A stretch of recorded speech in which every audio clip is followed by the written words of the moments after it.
се компрометирани да се во врвот на Министерството за внатрешни работи, чиј ментор е Александар Верушевски. Вие, драги херои, никогаш нема да бидете хунта, затоа што вие најдобро знаете што е тероризам и кој подобро од вас би можел да каже или се соочил со тероризам. Би сакал да ве потсетам на 6 мај, 3 дена пред крвавиот 9 мај во Диво населје, да се потсетите како шарената револуција на чело со Зоран Заев брутално ве тепаше пред владата и го симна македонското знаме. Би сакал да ве потсетам на шарената револуција, на бојата, на ќотекот и на она што тие го правеа за да го срушат вашето достоинство нарекувајќи ве убијци. И на крајот би сакал да ве потсетам на сите над 70 денови на протестите на заедничка Македонија. Дури кога масата беше испровоцирана и влезе во собранието, ниеден од вас не беше на тој начин понижен како во тие денови.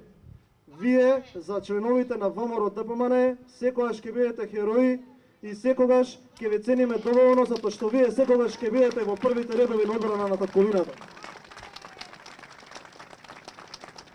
Би сакал да кажам и уште една работа. Би сакал да зборувам денеска за Никола Груевски, ама не како личност, туку како збир на концепт, збир на етички и морален кодекс, а највеќе од се како македонец кој што никогаш не ја свитка својата кичма. Сценаристот и Зоран Заев и луѓето околу него мислат дека ако Никола Груевски не биде присутен на политичката сцена, ќе го нема се она што представува тој. Јас би сакал да им кажам, и да биде така, Никола Груевски како концепт и како начин на однесување ќе биде присутен, надграден и проширен во секој член на ВМРО ДПМН. Односно, членовите на ВМРО ДПМН никогаш нема да се навикнат на тоа за некои други интереси да ја виткаат својата кичма, распродавајќи ги националните интереси. Тоа е доктрина на нашата партија, тоа е идеологија на ВМРО и како таква ние ќе ја негуваме и ќе ја надградуваме и прошируваме. Би сакал да припомнам за еден човек кој што е помеѓу тие 36 приведени, јас сум Ѓорче Петров, а таму е и Иван. Иван е прав македонец, човек на своите средни 30 години и татко на 2 машки деца. Човекот е собран во 5 часот сабајле од дома, само заради тоа што кога се случија тие настани, бил на своето работно место и според обвинението со мимики и гестови упатувал кај да се движи масата. Тотална глупост и невистина. Неговата мајка се јави во една од контактните утрински емисии и кажа дека кога незиниот син го изнесувале од неговиот дом, со насмевка на лицето и рекол дека се ќе биде во ред. И се ќе биде во ред. Тоа е тој дух што тие сакаат да го скршат. Иван е горд македонец, што кога ќе искочи, ние ќе го пречекаме како вистински патриот, како и сите други луѓе, а не како терорист.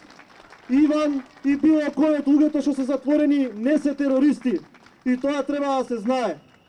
Иван, јас сум сигурен дека ќе ги воспитува своите деца така како што родителите негови го воспитале него, да ја сака Македонија повеќе од се. Така треба да размислуваат сите луѓе, а верувам дека така и размислуваат сите луѓе што се внатре. На крајот би сакал да кажам една работа. Правда ќе има и мора да има. Со враќањето на правдата во Република Македонија повторно ќе се отворат и овој случај и ќе биде тотално темелно разгледано кој е виновен за тероризам.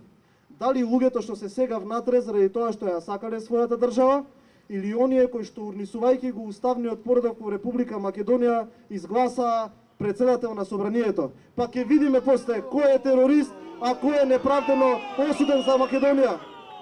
Им го гарантираме тоа и ние, но меѓутоа и мојата младост ми дозволува да им го гарантирам тоа.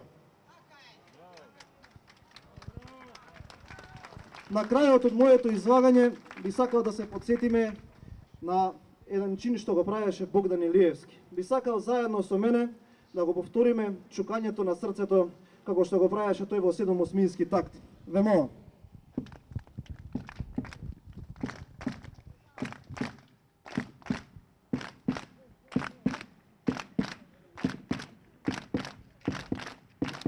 Да живее Македонија!